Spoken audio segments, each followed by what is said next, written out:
out, and we don't know where this is going to go. You're a part of this today. Remember, see that our local party, we don't have presidents. We don't have, the closest we got is somebody kind of like a treasurer. Paul takes care of our money, and you know, that's about the closest we got. We don't have presidents. We don't have vice presidents. We don't any of that kind of stuff. It's we the people. So with no further ado, Tom, would come up and share with us.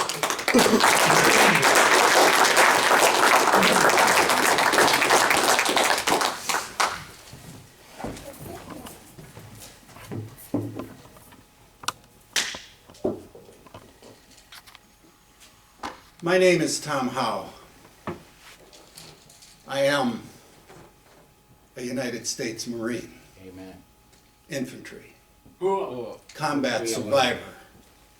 Vietnam. Yeah, we weren't treated so good when we came home, but something happened after that.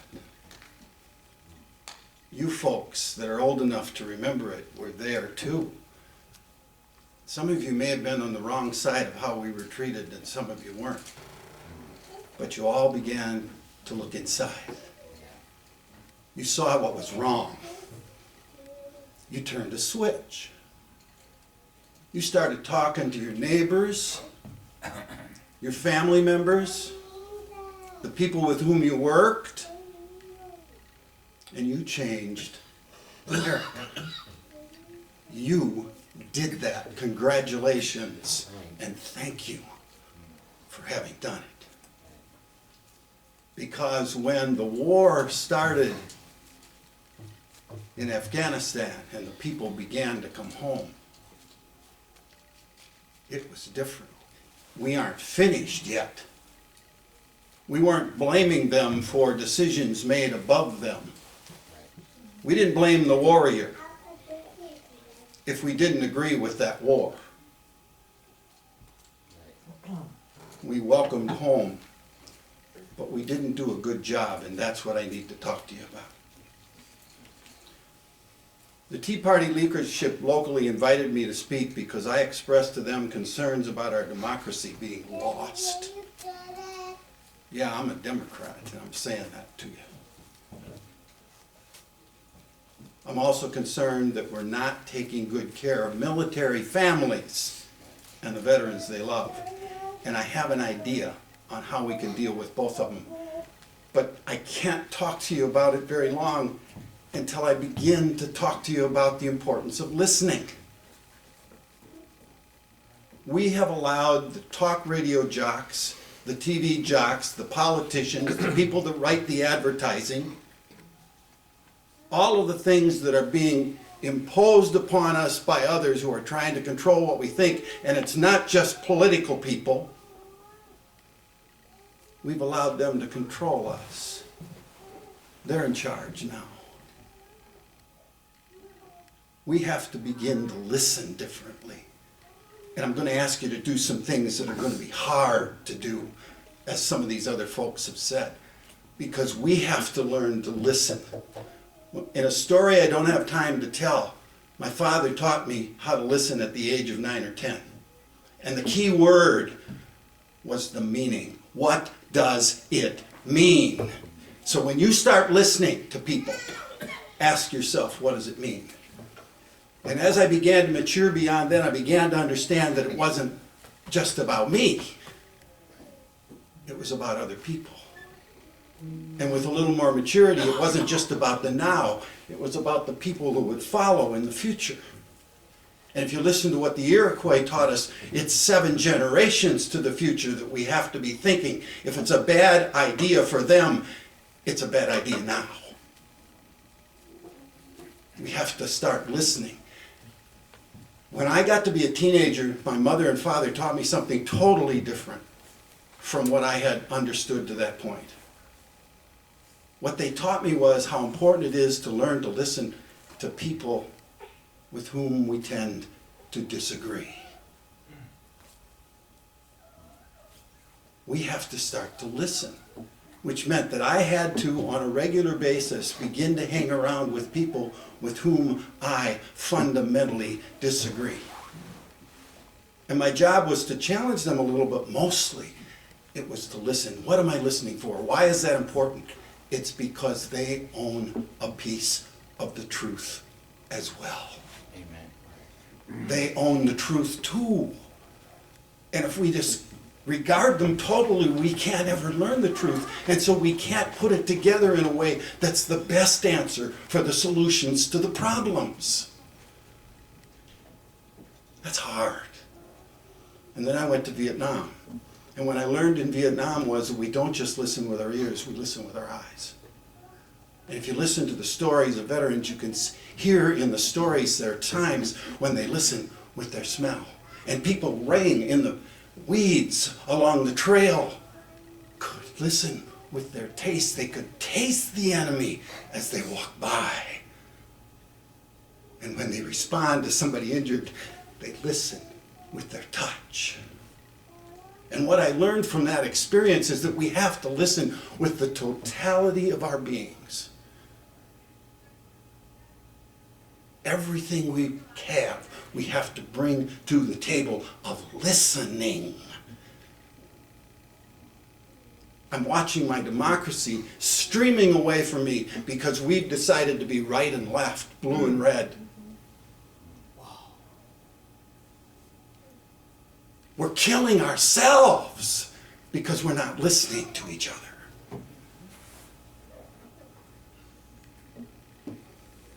And so I'm going to ask you to do that. And then my wife took me to another level of listening. As I was falling in love with her, and she thanked God with me because she saved my life. I was crazy when I came home. And she invited me up off of the floor, and she loved me out of that darkness. I owe her my life. And what did she challenge me to do? She challenged me to learn to listen at another level, because my parents left me here. You listen to the people with whom you disagree. And when a kernel comes up that might be the truth, you chew on it. You listen as you chew for the inconsistency, the bitterness, or the poison. If you find them, you spit it out. But if they are not present, if there is no inconsistency, no poison, no bitterness, you swallow that truth that came from the people you don't agree with, and you make it part of your own.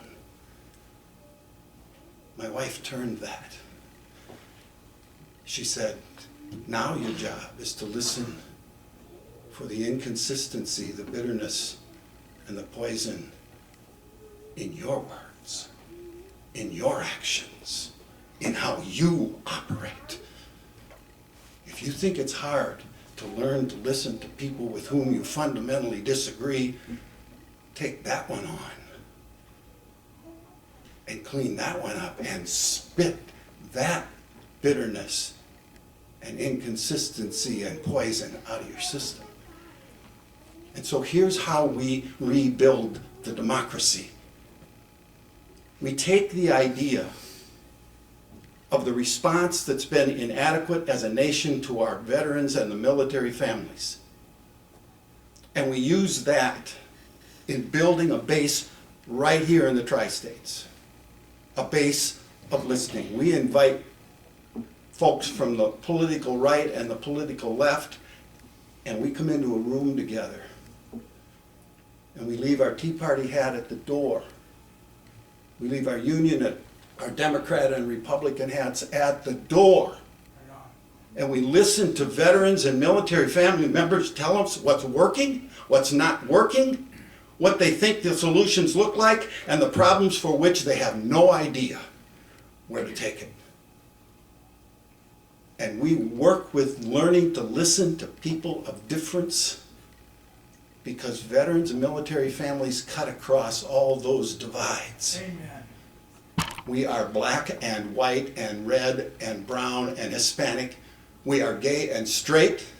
We are rich and poor, although mostly poor. We are union and non-union. We are all of the things that we use politically to separate us. In the military, we cut across that And if we can build a model for rebuilding democracy by taking care of our veterans and military families, we can transport that learning mechanism to do it with every problem we have. Because we will have learned the essential ingredient is listening to each other and recognizing the truth for what it is. I'm going to say something else that's going to be hard. If there's anybody that thinks they can't listen to people with whom they disagree and find a way to find solutions, I'm going to recommend you read this book. The title is Miracle at Philadelphia, the story of the Constitutional Convention made of September 1787. Why would I want you to read that? Do you think those strong-willed people from May to September agreed with each other on everything? But they found a way to do something that you and I are hearing in the society we live in today that's called a dirty word. Compromise. They didn't change what they believed, but they saw a goal of something more important, worth working for, and they were willing to acquiesce for the purpose of a bigger thing. We are now being asked to rebuild this democracy. I'm going to read you a quote from the beginning of this book. A very short passage. The first thing written under the title of chapter 1. It was written by John Adams to James Warren in January of 1787. It is much easier to pull down a government in such a conjuncture of affairs as we have seen than to build up at such a season as the present. But they did it. They did it because they believed it was important. They did it because they knew they had to do it.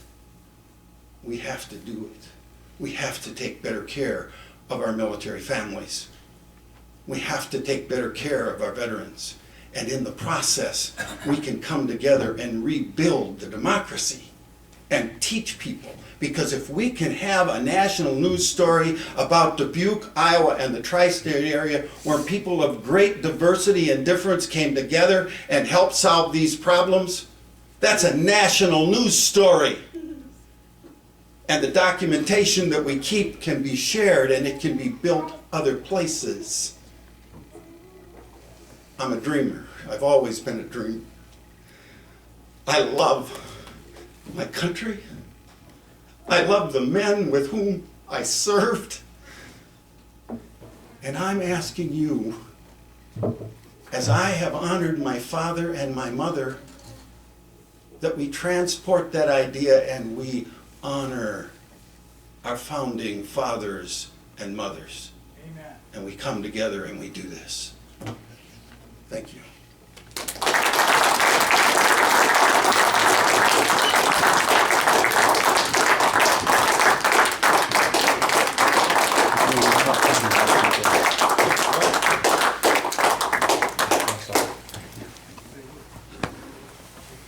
Can I get a copy of that? Yeah, that'd be great. Thank you.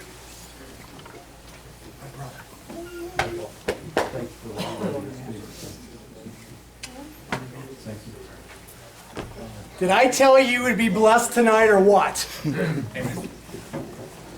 I don't know about you guys, but I don't know what to say. I have nothing else to say. Here's what I'm going to say, one little thing. Let me say something.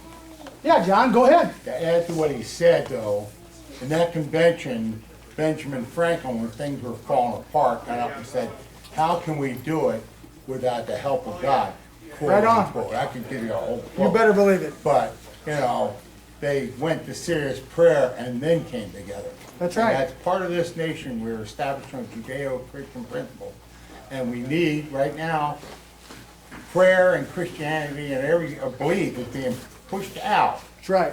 And I'm sorry, but that's a needed part. We cannot walk away from God like we've done, promote abortion, everything that God says is wrong, and expect somehow, and push Him and the Ten Commandments out of schools and everything else, and then say, well, we're blessed people, because that's not true. If we walk away from God, we're suffering the results, the consequences of ignoring part of the basis this country is founded upon.